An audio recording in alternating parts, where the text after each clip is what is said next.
பிரியமானவர்களே, இயேசுவின் நாமத்தினால் உங்களை வாழ்த்துகிறேன். இன்னைக்கு நான் இருக்கிற கஷ்டமான சூழ்நிலையிலிருந்து எப்படி விடுதலையாக போறேன்? ஒருவேளை இயேசுவின் நாமத்தை அறியாதவர்களா நீங்க இருக்கலாம்.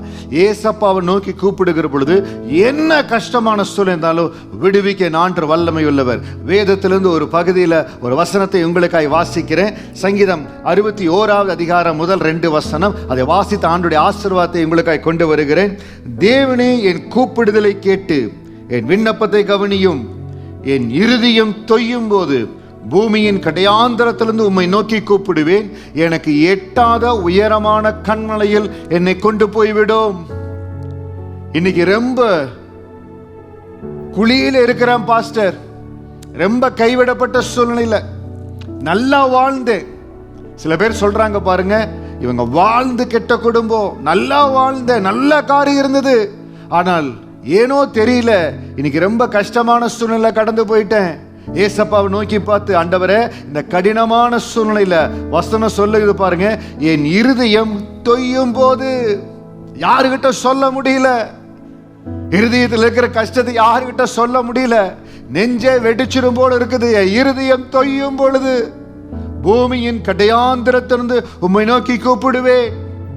என்னுடைய வாழ்க்கையிலும் கைவிடப்பட்ட சூழ்நிலை, நல்ல படிப்பு, நல்ல வேலை, நல்ல குடும்பம் எல்லாம் இருந்து கைவிடப்பட்ட சூழலில் நானும் என் மனைவி இருந்தோம்.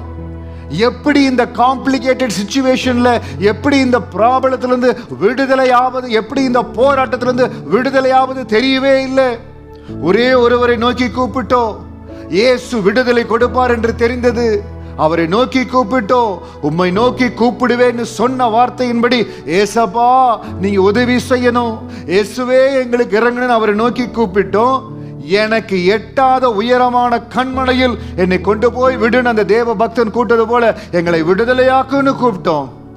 ஆண்டவர் அந்த உளையான சேற்றிலிருந்து, கைவிடப்பட்ட சூழ்நிலையிலிருந்து அந்த தேவ கரம் எங்களுக்காய் கடந்து வந்தது. இன்றைக்கும் உங்களை சந்திக்கிற ஒரு தேவ கரம் கடந்து வருகிறது. யாருமே உங்களை ரீச் பண்ண முடியாத ஒரு கடினமான சூழ்நிலையில் இருக்கிறீங்க.